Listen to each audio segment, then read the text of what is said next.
Papa, may tatanong lang po ako. Oh, Ano po ba yung mga tinatawag na hayop? ha?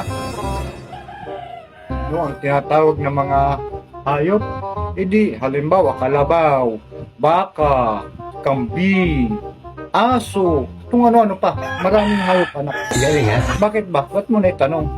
Nakalito naman, Papa. Ang hirap intindihin. Hindi ko tuloy malam kung ano. Ba't ka naman malito? Madali lang naman yung maunawaan, anak. Ay, hindi madali, Papa. Nakakalito. Kasi may narinig ako. Ang sabi, hayop din daw ang talong. Eh, sino naman nagturo sa'yo na hayop ang talong?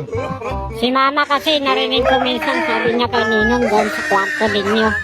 Hayop talaga tong talong mo, pare. Ang laki, ang sarap.